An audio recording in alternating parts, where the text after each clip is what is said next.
At the family table, this argument usually starts with one sentence. Our mortgage rate was 17%. Then someone opens a property app and says, fine, but look at the deposit. Both people are pointing at a real problem. They are just holding different pieces of the same expensive puzzle. In the late 80s, a standard variable housing rate reached about 17%. That is not a typo, and it was not a gentle budgeting exercise. But today's buyers can begin with a far bigger mountain of debt. By the end, you will have a cleaner way to compare both pressures. The useful question is not which generation had it worst. The useful question is what would make this purchase hard for our household. We will use 4 checks: getting in, keeping up repayments, surviving a job shock, and still having room for ordinary life. This comparison is grounded in Reserve Bank history, current lending rules, and affordability reporting, not nostalgia. That matters because a headline interest rate is only one part of the map. It can be dramatic, but it cannot tell you how high the hill was before the loan even began. Here is the first reframe. Buying a home has two separate challenges: getting through the front door and staying comfortable once you are inside. One era can be tougher for entry while another is tougher for repayments. Mixing them together is how the argument gets stuck in the driveway. For older borrowers, the repayment shock was immediate. A high rate hit every month, and the early part of a loan is already interest-heavy. You did not need a fancy spreadsheet to feel it. The grocery receipt was usually persuasive enough. Then came the other danger. Income could disappear at the same time the repayment was already high. The early 90s recession turned a rate problem into a household security problem. A mortgage only works while pay keeps arriving, which is still the least glamorous and most important fact in property. What was easier back then? In broad national terms, a typical home represented fewer years of household income. That does not mean every buyer had an easy run or that every location was cheap. It means the deposit and loan often began on a lower rung of the ladder. A smaller price changes more than a listing number. It changes the cash you have to save, the balance you borrow, and the size of every future rate movement. A steep rate applied to a smaller balance can still hurt badly, yet it does not create the same entry wall as today's high prices. That is where current buyers feel the squeeze first. Before settlement, they may need a deposit, purchase costs, inspections, insurance, moving money, and a buffer for the repair that appears 5 minutes after the keys. The cheap option has a habit of returning in a nicer jacket as the expensive option. The percentage sounds familiar: save a deposit, borrow the rest, make repayments. But a percentage of a high price is a different human task. It can mean more years renting, more family help, a smaller first home, or a search that keeps moving further from the life you pictured. This is the cleaner way to think about it. Interest rate is the price of debt. Loan size is the amount exposed to that price. A lower rate on a much larger balance can still leave a household with very little freedom to change jobs, reduce hours, or handle a surprise bill.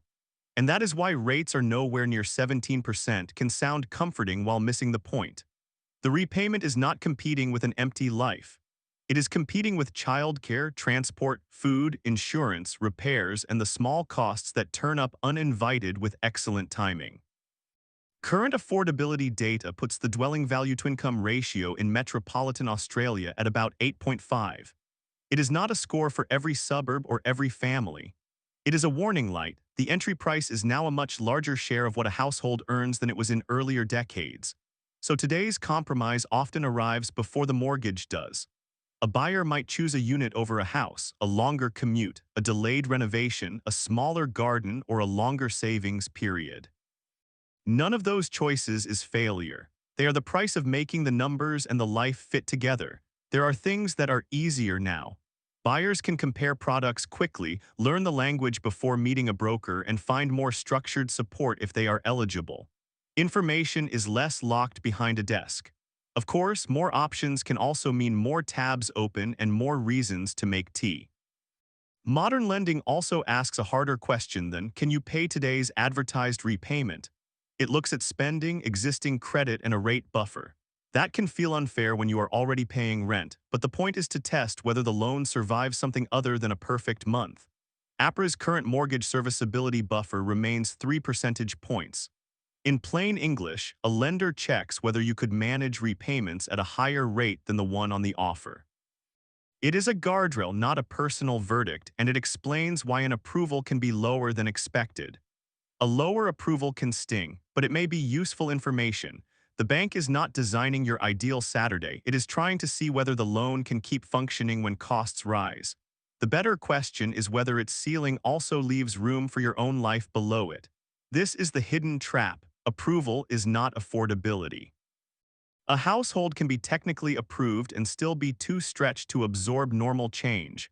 The danger is not just default.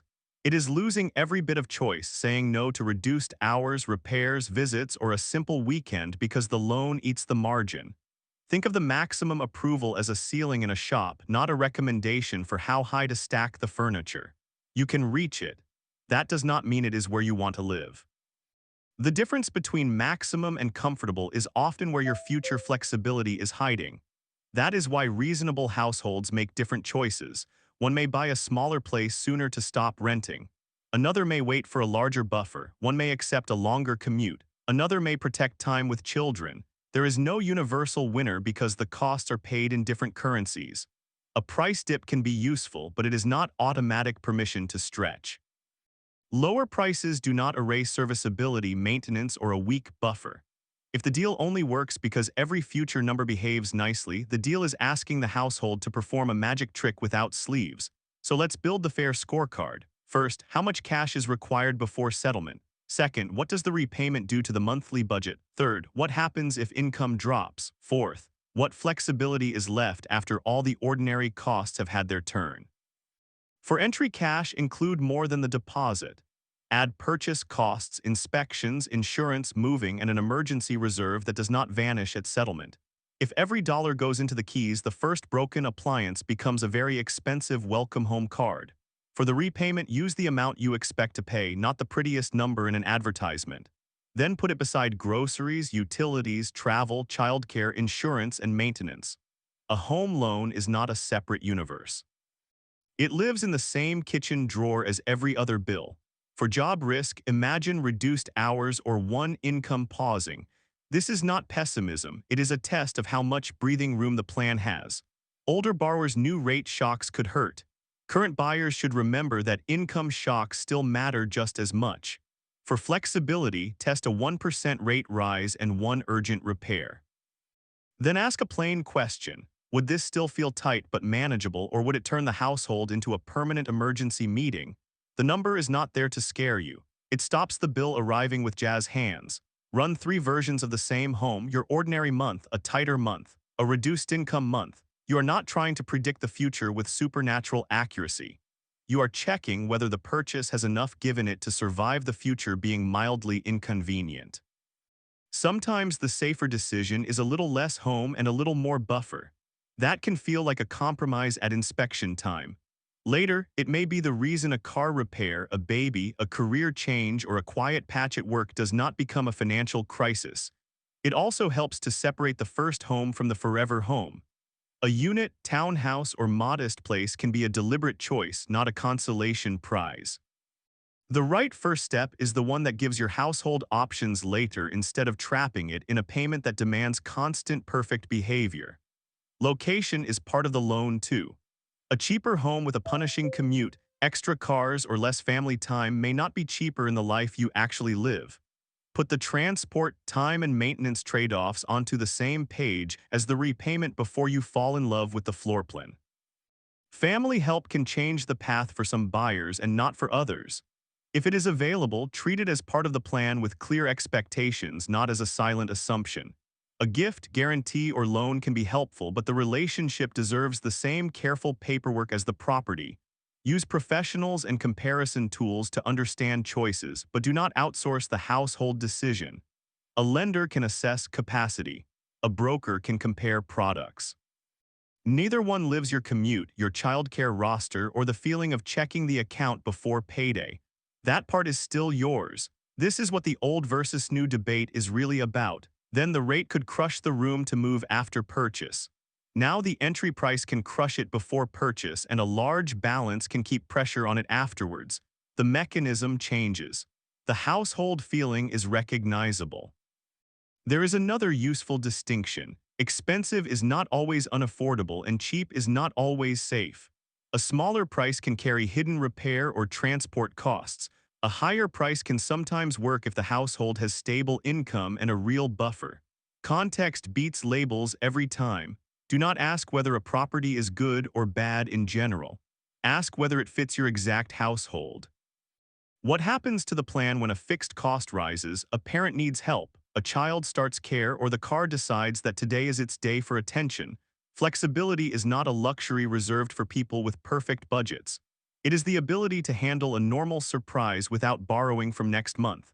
That is why a buffer belongs in the purchase decision from the beginning, rather than as a polite intention after settlement. This also makes bidding easier to manage. If an offer takes you beyond the line you set in the calmer version of the budget, let it go. Losing a property hurts for a while. Owning one that turns every month into a contest hurts much longer. The aim is not to time every move perfectly. Markets move, rates move, and life is particularly rude about sticking to forecasts. The aim is to choose a purchase with enough resilience that you can adapt without the house becoming the loudest voice in every decision. That is why the comparison does not need a winner. High rates were real pain. High deposits and high balances are real pain. The useful lesson is shared. A home is safest when it leaves some room for work changes, family changes, and the bills nobody puts in the brochure. Before you bid, write one page: cash needed before settlement, realistic monthly cost, a stress-tested repayment, the compromise you accept, and the compromise you do not accept. If it does not fit on one page, it may not yet be clear enough to sign with confidence. You do not need to win the history argument to make a good decision. You need a purchase that can carry your household through a boring bad month, fewer hours, one repair, a rate move, or a school expense. Boring is underrated. Boring is where plans get to keep working. The best home loan is not necessarily the biggest one you can obtain today. It is the one with enough shelter around it. A buffer is not wasted buying power. It is the umbrella that lets the rest of your life keep moving when financial weather changes. So compare the era if it helps, but make the decision in the present. Check the entry cash, the repayment, the income shock, and the room left for life. If this practical way of comparing property decisions helped, subscribe for more plain English Australian household guides.